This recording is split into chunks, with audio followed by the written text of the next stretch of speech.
The joke left my mouth before I had time to dress it up as anything safer. "If you hate this building so much," I said, tightening the hitch on my travel trailer in the parking lot behind our condos, "you should just come with me." I expected a laugh, maybe an eye roll, maybe one of those polite neighbor smiles people give when they're already backing away. Claire Donovan looked at my trailer, then at me, with a duffel bag in one hand and rain shining in her hair. "Okay," she said, like she'd been waiting.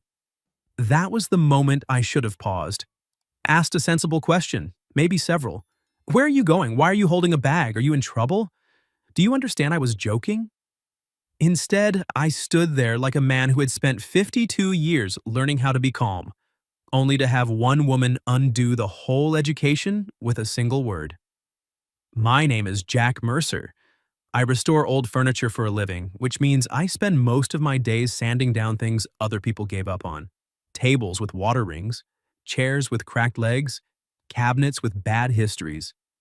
I understood damaged wood better than damaged people. At least that was what I told myself. I lived in a small condo complex outside Portland, Oregon. The kind with too many rules about trash bins and not enough parking spaces.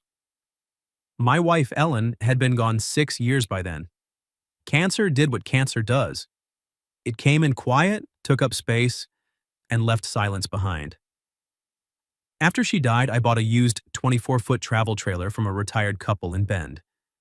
It was cream-colored, with a dent near the back corner and blue curtains Ellen would have hated. I fixed the plumbing, replaced the flooring, and stocked it with canned soup, decent coffee, and the kind of maps nobody uses anymore.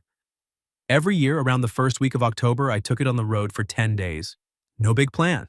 No dramatic soul-searching. Just highways, campgrounds, bad diner pie, and enough distance to remember I was still a person, not just a man living in the after. That morning, I was supposed to head south toward the coast. First stop, a little RV park near Newport. I'd been looking forward to the sound of rain on the trailer roof and nobody needing me for anything. Then Claire came around the corner of Building C. She had moved in 8 months earlier, 2 doors down from me. 48, maybe 49. Dark blonde hair she usually wore clipped up, green eyes that noticed more than they admitted, and a way of carrying grocery bags like she was annoyed they existed. She taught art at the community college, though I only knew that because Mrs. Hanley from upstairs treated privacy like a puzzle she was determined to solve out loud. Claire and I were friendly in that neighborly way. We'd talked by the mailboxes. I'd helped her jump her car once. She'd brought me a plate of lemon bars after I fixed the loose railing by the stairs, then told me not to get sentimental because she'd made too many. I liked her. Quietly. At my age, you learn the difference between attraction and fantasy. Attraction is noticing the way someone laughs with their whole face. Fantasy is deciding that means they belong in your future. I tried not to do the second one. Mostly. That morning, she didn't look like the woman who teased me about polishing old dressers like they were priceless antiques. She looked pale, tired. Her raincoat was buttoned wrong. One sleeve of her sweater hung lower than the other, and her duffel bag had been packed in a hurry, the zipper straining around a corner of fabric. "Claire," I said, "you all right?" She glanced back toward the building. That was when I saw him. A man stood near the glass doors under the awning holding a phone at his side. Tall, silver-haired, expensive jacket. The kind of man who looked like he corrected waiters gently enough to make it worse. He wasn't yelling. He wasn't chasing her. Somehow that made my shoulders tighten more. Claire turned back to me. "Are you leaving now?" "Yeah," I said slowly. "In about 10 minutes. "Where?" "Coast, maybe Northern California if the weather behaves." She looked at the trailer again, at the little window over the sink, at the spare tire mounted on the back, at the road dirt on the fenders. Then she gave a short laugh, but there was no humor in it. "Sounds nice." That was when I made the joke. "If you hate this building so much, you should just come with me." And she said, "Okay." The rain tapped on the trailer roof. Somewhere behind us, the man under the awning took one step forward. I finally found my voice. "Claire, I was kidding." "I know. You can't just—" I stopped myself, because of course she could. She was a grown woman with a duffel bag and eyes that looked like they had run out of places to rest. "I mean, you can, but you might want to tell me why." Her mouth trembled once before she controlled it. That small movement hit me harder than tears would have. Because if I stay here another 10 minutes, she said, I'm going to let him explain why I'm overreacting. The man called from the awning. Claire, don't make this embarrassing. There it was. Not loud, not dramatic. Just sharp enough to slice the air between us. Claire closed her eyes. I looked at him, then at her. Ex-husband? Almost, she said. That one word carried a whole courthouse. The sensible part of me said this was none of my business, that I was a widower with a trailer and a careful life, that lonely men should be cautious when a beautiful woman shows up in the rain asking, without asking, to be rescued. But I also knew the sound of someone being cornered politely, and I knew I didn't like it. I opened the passenger door of my truck. Claire stared at it. I said, "Put your bag in the back seat." Her eyes lifted to mine. "Jack, this isn't a kidnapping. You can change your mind at the stop sign." For the first time that morning, something like a real smile touched her face. Generous. I'm famous for my reasonable escape policies. She moved quickly then, before either of us could think too much. She tossed her duffel into the truck, climbed in, and pulled the door shut. The man from the awning started across the parking lot. I walked around to the driver's side, rain soaking the back of my shirt. He reached me just as I opened the door. "Excuse me," he said, with the confidence of someone used to being obeyed. "This is a private matter." I looked past him at Claire sitting in my truck, her hands folded tightly in her lap. Then I looked back at him. "Funny," I said. "She looks public enough to leave." His face tightened. "You don't know what's going on." "No," I said, "but I know she said okay to a road trip with a man who owns 3 pairs of the same jeans, so I'm guessing her morning's been rough." For half a second, anger cracked his polished surface. Then Claire rolled down the window. "Daniel," she said, her voice steadier than her hands, "if you follow us, I'll call my lawyer and then your daughter." The man went still. That was new. I climbed into the truck and started the engine. The old V8 rumbled under us. My trailer lights blinked red in the rain.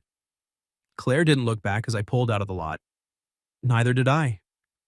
Not until we reached the first stoplight 3 blocks away. The wipers dragged water across the windshield. My hands rested on the steering wheel.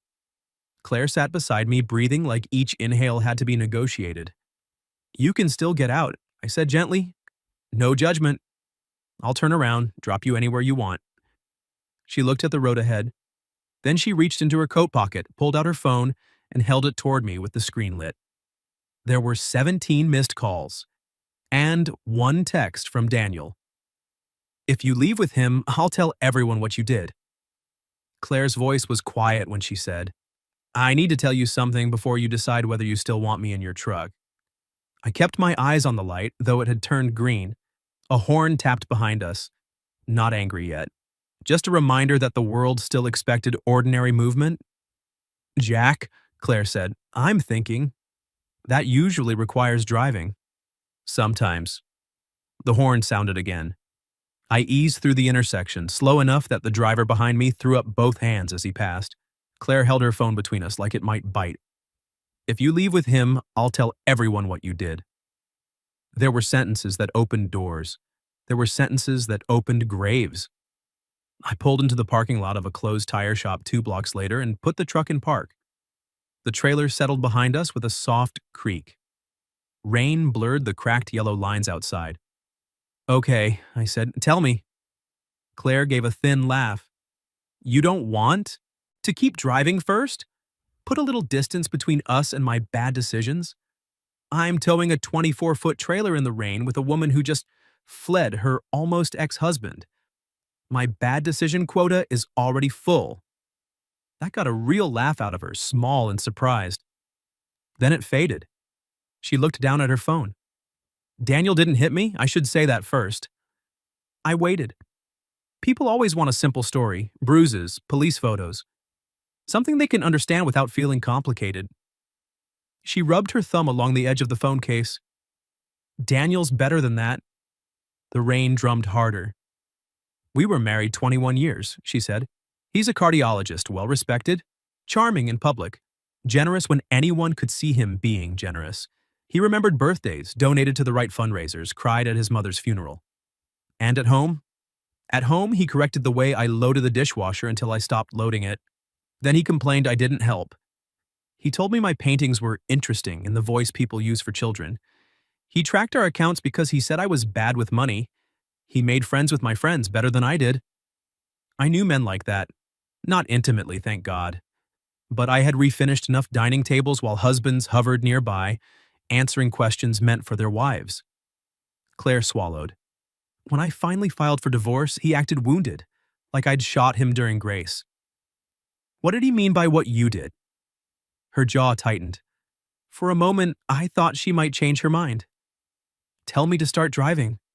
Tell me it was none of my business, which would have been fair. Instead, she unlocked her phone and opened a photo. It showed a painting. Not a pretty one. A woman stood in a kitchen, only her face wasn't finished. The appliances behind her were too sharp, too clean. A man's shadow stretched across the floor, long enough to touch her feet. In the corner, a small red bird lay against a window, its neck bent. I didn't know much about art beyond how to repair frames, but the painting made my chest feel tight. I painted 12 of them, Claire said. A series. I called it Domestic Studies. I used details from my life, but nothing exact. No names, no faces, just feelings, I guess. They're good, I said. They're honest, she corrected. That too. Her eyes flicked to me, grateful and wary. A gallery in Seattle wanted to show them. Small place, but respected. It was supposed to open next month. She took the phone back. Daniel found out. How? My email. He swears he doesn't have my passwords anymore, which is funny because my passwords keep knowing him. I didn't smile. He said if I displayed them, everyone would know they were about him. He said I was defaming him. He said he'd sue the gallery, sue me, make sure the college questioned my judgment. Her voice thinned. Then he said he'd tell people I stole from his mother. I turned toward her. Did you? Claire closed her eyes. There it was. The part that made her ashamed enough to run. When his mother was dying, she gave me a ring, she said. An emerald.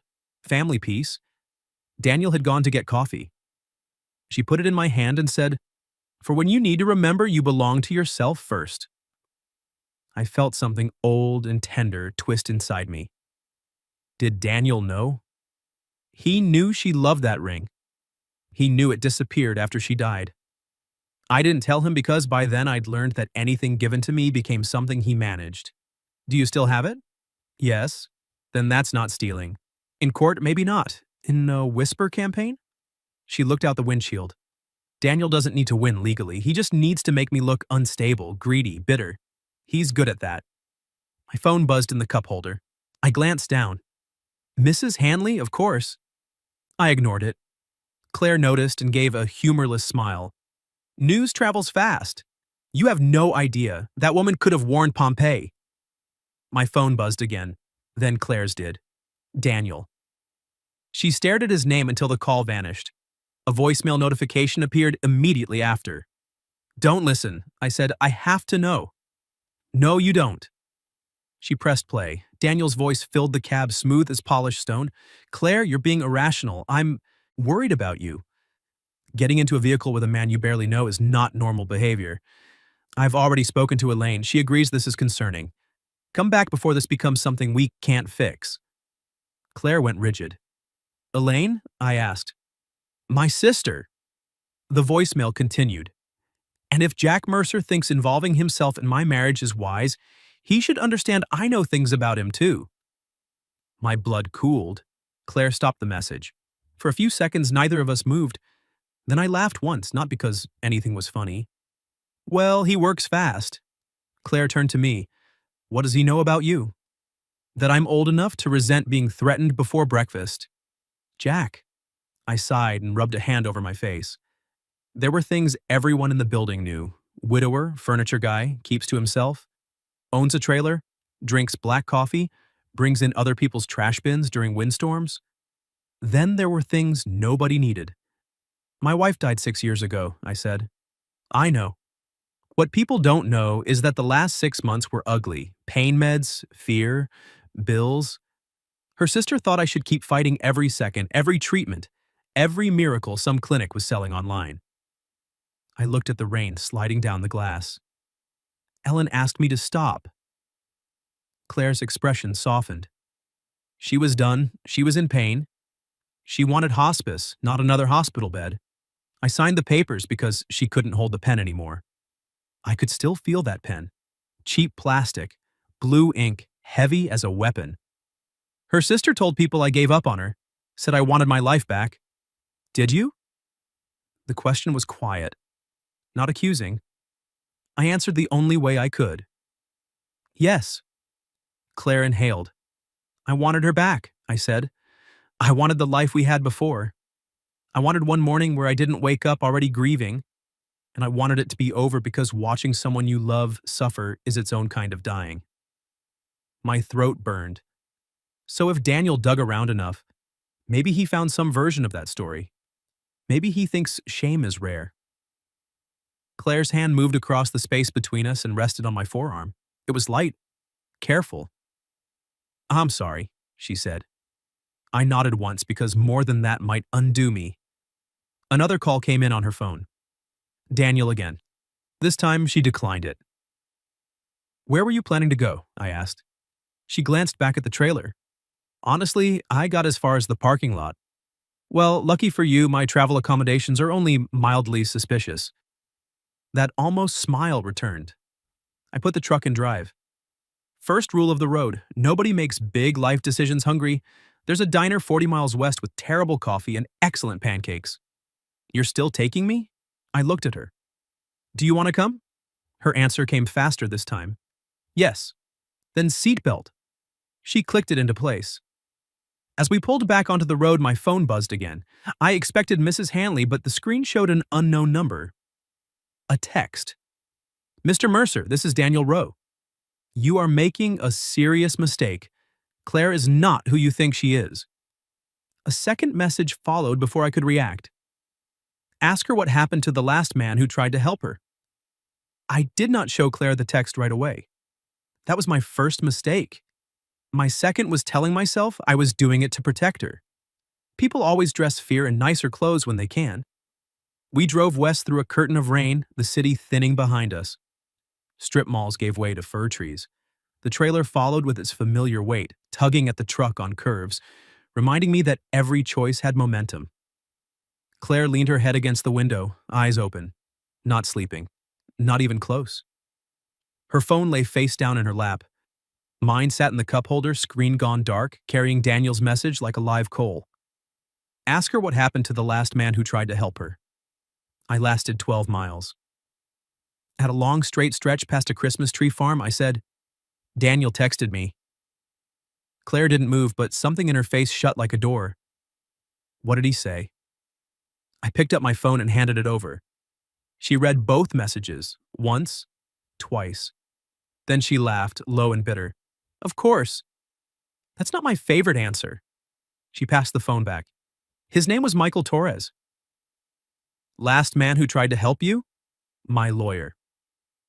That surprised me enough that I looked over. Eyes on the road, she said. I corrected a little too sharply, the trailer wheels humming over the shoulder rumble strip for half a second. Claire gripped the door handle. Sorry, I said. No, I'm sorry. I'm not used to telling this story at highway speed. Take your time. She looked out at the wet trees. Michael was my first divorce attorney. Younger than Daniel, older than me, smart, kind. The kind of man who remembered what you said in meetings. Daniel hated him immediately. Because he was helping you. Because he didn't charm easily. The road rose ahead, gray and slick. Michael pushed for financial disclosure, she continued. Real disclosure. Daniel had money hidden in accounts I'd never seen. Investments, a cabin he'd put under an LLC. Nothing shocking for rich people, I guess, but enough to prove he'd been lying for years. What happened? Michael died. The words entered the truck and stayed there. I waited for more, but Claire pressed her fingers to her mouth. Car accident? I asked gently. She nodded. 2 weeks after filing the motion. He was driving home from his office late, went off a rural road outside Lake Oswego, hit a tree. Was Daniel involved? I don't know. Claire, I don't know, she snapped, then immediately closed her eyes. Sorry. No need. She breathed in slowly. The police said Michael had been drinking. His blood alcohol was over the limit. Daniel said it was tragic, and maybe I should reconsider surrounding myself with unstable people. My hands tightened on the wheel. Was Michael a drinker? Not like that. He had a glass of wine sometimes. He had 2 little boys and a wife he adored. He wasn't reckless. She turned toward me. But grief makes people want clean answers. His firm encouraged me to settle. My sister begged me to stop escalating. Daniel stood in our kitchen and told me some battles attract casualties. A coldness moved through me that the heater couldn't touch. Did you report that? To whom? The police had a dead man, a toxicology report, and a grieving client who sounded paranoid. She shook her head. I changed lawyers, a woman this time. Ruth Patel, tough as nails. She told me never to speak to Daniel without a record. Smart. Expensive. A mile marker flashed by. So when Daniel says, ask what happened, Claire said, he wants you to think I destroy men who help me. That I'm dramatic. Dangerous, maybe seductive. Whatever story makes you doubt the woman sitting next to you instead of the man sending threads. It was a good trick. I hated that it had almost worked. I should have shown you immediately, I said. Yes. No softness, no rescue from the truth. I'm sorry. She nodded, still looking at the road. Thank you.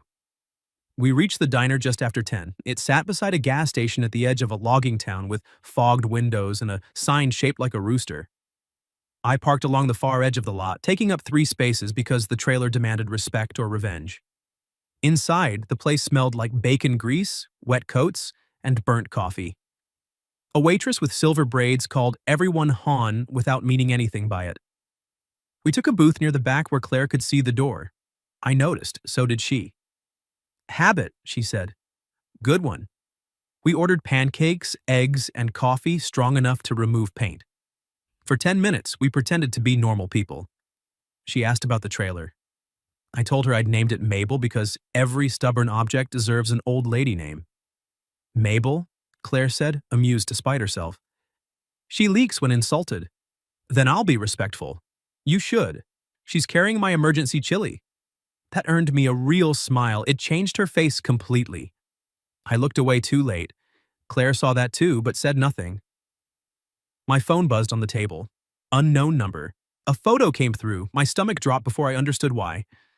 It was the diner parking lot. My truck, my trailer. Rain silvering the windshield. Taken from across the road. Claire went white, then a message. You're making this worse for her. I stood so fast my knee hit the table. Coffee jumped in our mugs. Jack, Claire whispered. I was already moving. Outside, rain slapped my face.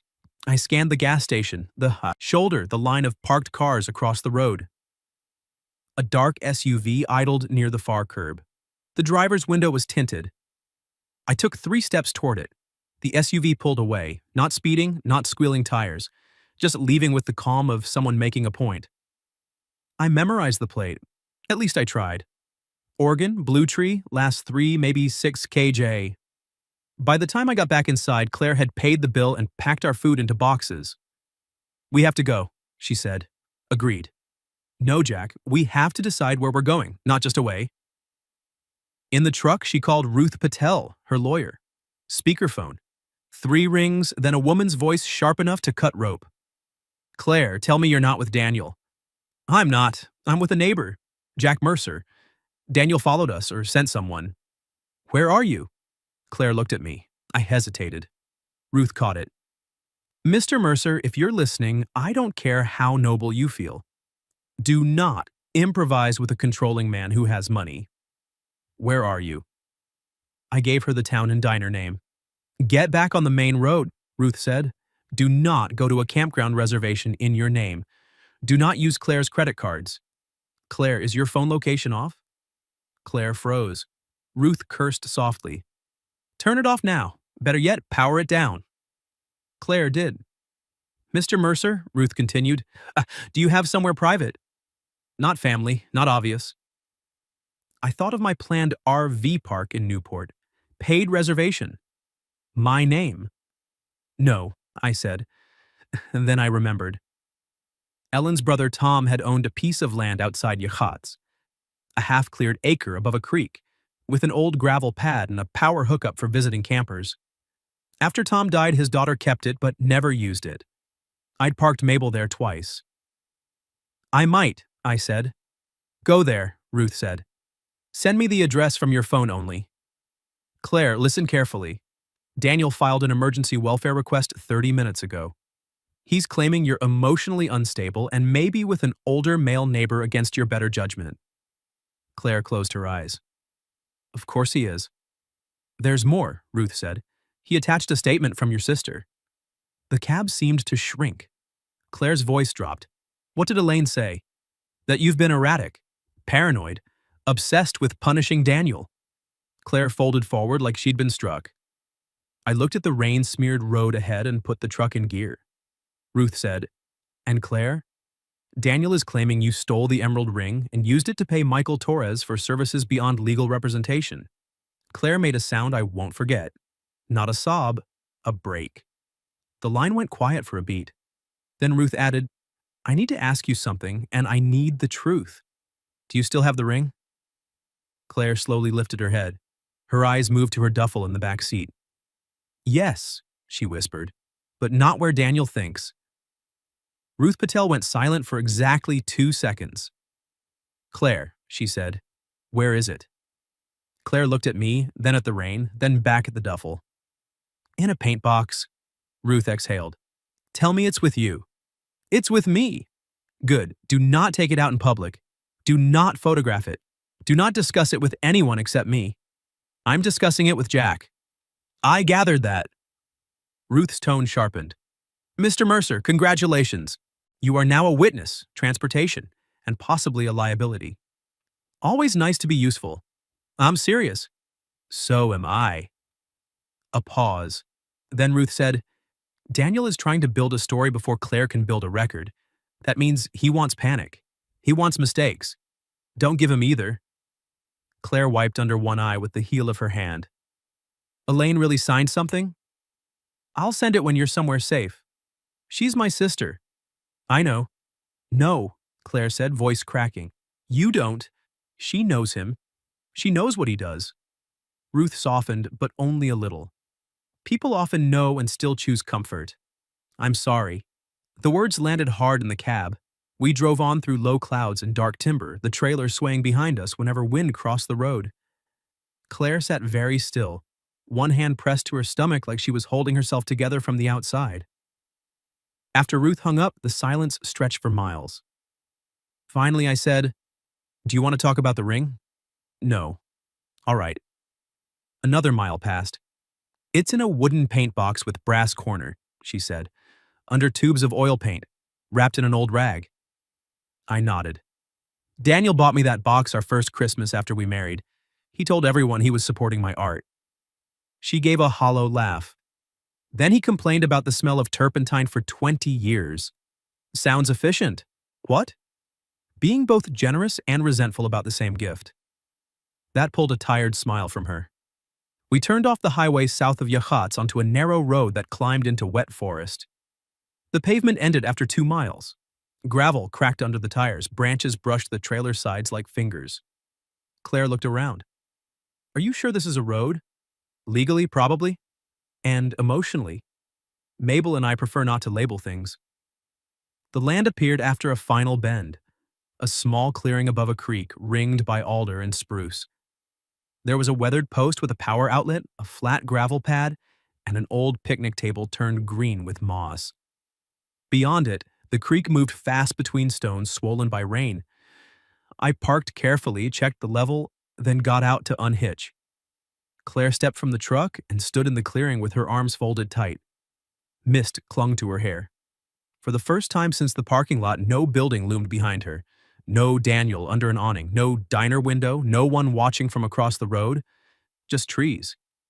She looked smaller without the danger in sight, or maybe I finally saw how tired she was. Inside the trailer, Mabel smelled faintly of cedar, coffee, and old upholstery. I turned on the heater and lights. The little space glowed amber against the gray afternoon. Claire stood just inside the door taking it in. The narrow bed at the back, the tiny dinette, the two-burner stove, blue curtains, maps tucked beside the radio. "It's nicer than I expected," she said. "I'm choosing to take that as praise." "You should. My expectations were low." "There's the Claire I know." Her smile faded almost immediately. I showed her where to put her bag, how the latch on the bathroom door stuck, and which cabinet contained food that would not technically poison us. She sat at the dinette while I made coffee because that was what I knew how to do when the world came apart. Boil water, measure grounds, keep hands busy. After a while, she reached for her duffel. "Ruth said not to take it out," I reminded her. "I know." But she unzipped the bag anyway and removed a wooden paint box. Brass corners, scratched handle, one side stained blue. She set it on the table like evidence. "I need to know it's still there," she said. I understood that kind of need. After Ellen died, I checked her voicemail recording every night for 3 months, terrified her voice might vanish if I didn't guard it. Claire opened the box. The smell of paint rose up, rich and mineral. Tubes lay in messy rows, some flattened, nearly empty. Brushes wrapped in cloth. A palette knife. Beneath them, an old gray rag. She unfolded it. The ring sat in her palm. Even in the trailer's weak light, the emerald looked alive. Deep green, set in gold, old-fashioned and beautiful without trying to be delicate. Claire stared at it. "She gave it to me 2 days before she died," she whispered. "Daniel had been arguing with a nurse in the hall. His mother kept looking at the doorway, making sure he wasn't coming back. Then she took it off her hand." "What was her name?" "Marion." "She sounds like she saw him clearly." "She did. Too late for herself. Not too late for me, maybe." The trailer felt very quiet. Then my phone buzzed. We both flinched. Ruth had sent a file, Elaine's statement. Claire looked at it like it might burst into flame. "Read it." "You don't have to do this now." "Read it." So I did. Elaine had written that her sister had become increasingly unstable since the separation. That Claire had invented cruelty where there was only marital conflict. That Claire was fixated on humiliating Daniel through obscene paintings. That Claire had a history of attaching herself to men who validated her resentment. I stopped. Claire's face was white. "Keep going." "No." "Jack." "No," I said again, and set the phone down. "You can read poison yourself if you want. I'm not spoon-feeding it to you." Her mouth opened, anger flashing, then it collapsed into something worse. "My own sister." "I'm sorry." "She used to hide in my room when our parents fought," Claire said. "She used to crawl into my bed and put her cold feet on my legs. I failed math tests helping her with homework. I gave her my car when she got pregnant at 19. Rain tapped the roof. The creek rushed beyond the trees.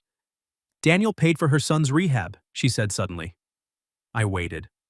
"Twice. I didn't even think of it. Elaine said it was a loan. Daniel said family helps family." Claire laughed, but it broke apart. "Nothing is ever just help with him." The ring lay between us on the table. Then my phone buzzed again. Not Ruth. A message from Daniel. "You have until sundown to bring her back." Below it was a photo, my trailer in the clearing, taken from the trees. For a moment, neither of us breathed. Then something slammed against the outside wall. Claire cried out. I grabbed the first weapon within reach, which happened to be a cast iron skillet. Not dignified, but persuasive. "Stay behind me," I said. "That is a skillet. It's a vintage skillet. Jack." Another slam hit the trailer near the back window. I moved to the door, heart punching hard enough to hurt. Through the small glass pane, I saw only trees and rain. Then a voice outside called, "Claire?" Not Daniel's, a woman's. Claire went rigid. The voice came again, shaking. "Claire, please. It's Elaine." Claire's face changed in a way I can only describe as grief recognizing a familiar car in the driveway. "Don't open it," I said. "She's alone?" "I don't know." Elaine knocked again, frantic. "Claire, I know you're in there, please." Claire moved toward the door. I stepped in front of her. "Window first." She didn't argue. I eased the curtain aside. Elaine stood in the rain beside the trailer, soaked through, arms wrapped around herself. She was younger than Claire by maybe 4 years, with the same chin and none of Claire's steadiness. Behind her, the trees stood dark and thick. No Daniel, no SUV. That didn't mean anything. I cracked the door with the chain still on. Step back. Elaine stared at the skillet in my hand. Is that? Hospitality varies by circumstance, I said. Step back. She did. Claire's voice came from behind me, thin and cold. How did you find me? Elaine's eyes filled. Daniel. Claire flinched. He put something in your paint box, Elaine said quickly. A tracker. He told me after you left. He said if I cared about you, I'd help bring you home before you ruined your life. Claire turned toward the table. The paint box sat open. The ring gleamed on the rag. For a second, nobody moved. Then I shut the door, unhooked the chain, and let Elaine in. She stumbled inside, dripping on Mabel's floor. Her gaze went to Claire, then the ring, then back to Claire. Oh God, Elaine whispered. You really do have it. Claire's face hardened. Did you come to confirm his inventory? I came because he's on his way. The little trailer seemed to shrink around us. I locked the door. How far? 10 minutes, maybe less. He made me drive with him, but we fought at the turnoff. I got out and ran ahead through the trees. Why? Claire asked. Elaine looked wrecked. Because I signed that statement. Claire said nothing. Elaine hugged herself tighter. He wrote it. I told myself it was mostly true. I told myself you had been erratic because you were scared and angry and I didn't want to know why. I told myself Daniel was helping my family. He paid for Owen's rehab, Claire said. Elaine nodded, crying now. And he reminded me every month. Claire looked away. I'm sorry, Elaine said. I was afraid he'd stop helping. I was afraid Owen would relapse. I was afraid of choosing you and losing the safety Daniel kept offering. It wasn't safety, Claire said. I know that now. Outside, an engine sounded faintly on the gravel road. Not close yet. Close enough. I grabbed my phone and called Ruth.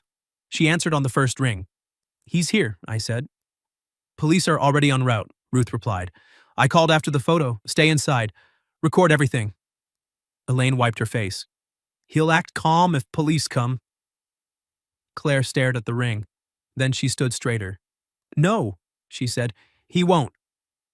She picked up her phone, powered it on, and before Ruth could object through my speaker, Claire pressed record and set it on the dinette. The engine grew louder. Tires crunched into the clearing. A car door opened. Then Daniel's voice came through the rain. Claire, come outside.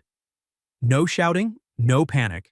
The voice of a man addressing a late dinner reservation. Claire opened the trailer window above the sink but kept the screen latched. Daniel stood near my truck in his expensive jacket, rain beating on his silver hair. He looked at the trailer, then at me through the glass, and smiled like we were both being foolish. Mr. Mercer, he called. You've had your adventure. Send my wife out. Almost ex-wife, Claire said. His expression flickered. Claire, this is embarrassing. Elaine stepped beside her sister. Daniel's smile vanished. You, he said. Elaine's voice shook, but held. I'm done. No, he said softly. You're confused. Claire laughed once. It was not a kind sound. Daniel's eyes moved to the table, to the open paint box, to the ring. There it is, he said. My mother's ring. Claire leaned toward the window. Marion gave it to me. My mother was medicated and dying. She was clear enough to warn me. His face tightened. There it was again, the crack under the polish. You ungrateful little parasite, he said. Elaine gasped. Claire went very still. Daniel seemed to realize his mistake because he smoothed his expression instantly. You see? This is what you do. You provoke people, then pretend to be wounded. Sirens sounded in the distance. Daniel heard them too. His gaze snapped to me. You called the police? Must have been the skillet, I said. Very security-minded. He stepped closer to the trailer. Claire, listen to me. If you let this continue, I will make sure everyone sees what you are. The paintings, the ring. Michael. Claire's hand trembled near the phone. Then Elaine said, "What about Michael?" Daniel turned on her. "Be quiet." "No," Elaine whispered. "What about him?" Daniel's control slipped further. He was a drunk who thought sleeping with lonely clients made him heroic. Claire recoiled. "That's a lie," she said. "Is it?" Daniel smiled. "Who do you think suggested the toxicology angle?" The clearing went silent except for the rain. Even Daniel seemed to hear what he'd said. Police lights flashed blue between the trees. Ruth's voice came quietly from my phone. "Tell me that recorded." "It recorded," I said. Daniel backed away from the trailer, already rearranging his face for authority. But this time, Elaine opened the door. I tried to stop her, but she was already outside, standing in the rain between Daniel and the arriving patrol car. "He threatened us," she shouted before he could speak. "He tracked my sister. He made me sign a false statement. He just admitted interfering in Michael Torres's death investigation." Daniel stared at her like she had turned into someone he could not name. Claire stepped down beside Elaine, holding the paint box against her chest. I followed with the skillet because at that point it felt rude to abandon tradition. The next hour was a blur of rain, questions, Daniel's smooth denials, Elaine's shaking confession, and Ruth Patel, arriving in a mud-splattered sedan like vengeance with windshield wipers. Daniel was not arrested that afternoon. Life is rarely that tidy. But he was no longer invisible. The recording went to Ruth. So did the tracker we found taped under the paint tray. Elaine recanted her statement. The police took a report. Ruth filed emergency motions before sunset. And Claire? Claire sat at Mabel's dinette after everyone left, wrapped in one of my old flannel shirts, staring at the emerald ring on the table. "I thought leaving would feel like freedom," she said. "What does it feel like?" "Like surgery without anesthesia." I nodded. "Freedom's overrated on the first day." She looked at me then, tired, rain-washed, alive. "I ruined your road trip." I glanced around the trailer, the muddy floor, the coffee cups, the skillet on the counter, the woman sitting across from me with her whole life cracked open and still somehow in her hands. "No," I said. "You changed the route." 6 months later, Claire's paintings opened in Seattle under the title Marion's Window. The emerald ring sat in a glass case beside the first canvas, with a small card that read, "Gift from a woman who remembered." Daniel's reputation did not collapse overnight, but it began to rot in public, which was close enough. Elaine and Claire were not magically healed. Sisters don't undo betrayal with one apology, but they started with coffee, then phone calls, then truth. As for me, I still take Mabel out every October. Only now there are 2 mugs in the cabinet, a box of oil paints under the bed, and a woman who tells me my emergency chili needs emotional development. Sometimes, when the rain taps on the trailer roof and the highway unrolls ahead, Claire reaches over and takes my hand. And every time I think about that morning in the parking lot, the joke, the duffel bag, the one word that changed everything. "Okay, what would you have done if you joked that your neighbor should join your road trip?" And she said yes like she'd been waiting for a way out. And have you ever had one unexpected moment turn into the beginning of something much bigger than either of you planned? Tell me your story in the comments. If you like this one, leave a like, subscribe, and I'll see you in the next video.